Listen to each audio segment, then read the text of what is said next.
जय श्री राम दोस्तों, राधे राधे। मैं हूँ पुष्पा उपाध्याय। जय श्री राम, राधे राधे। मैं सीमा पांडे। और आज हम दोनों मिलके एक नाच गीत सुना रहे हैं। नाच गीत आपको पसंद आएगा तो वीडियो को लाइक कीजिएगा, शेयर कीजिएगा और कमेंट में बताइए कि नाच गीत आपको कैसा लगा। और हमारे चैनल एसपी भजन सागर को सब्सक्राइब करें।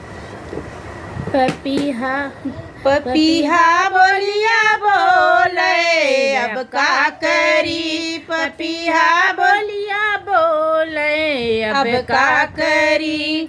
जब हम भैली 5 बरिस का, जब हम भैली 5 बरिस का, बाबा कैले बियाहवा अब का करी, बाबा कैले बियाहवा अब का करी। मोरवा बोलिया बोले अब का करी, पपीहा बोलिया बोले अब का करी। जब हम रहली 8 बरिस का, जब हम रहली 8 बरिस का, सैया मांगे गवनवा अब का करी, सैया मांगे गवनवा अब का करी। पपीहा बोलिया बोले अब का करी, पपीहा बोलिया बोले अब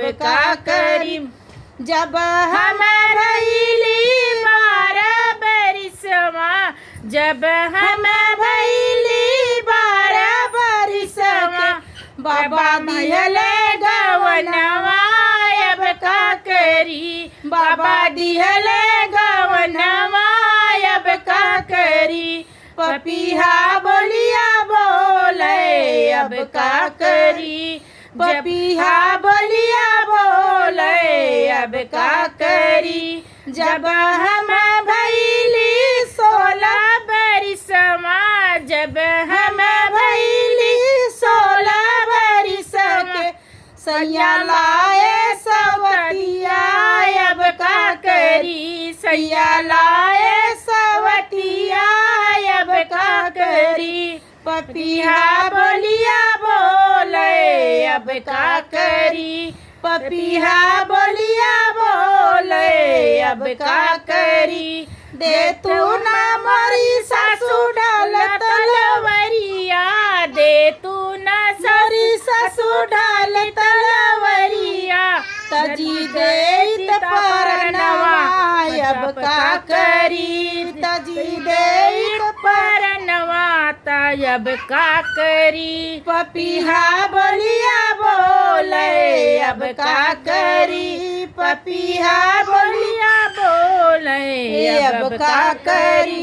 काहे के मरी बहुत जबू परनवा, काहे के मरी बहुत जबू परनवा, चली जातू नैहरवा अब का करी, चली जातू नैहरवा अब का करी।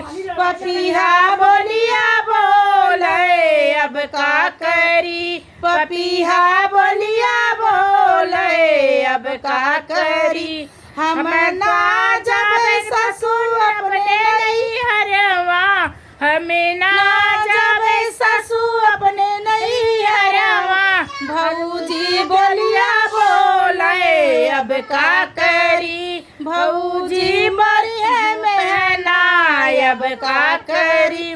पपीहा बोलिया बोले अब का करी, पपीहा बोलिया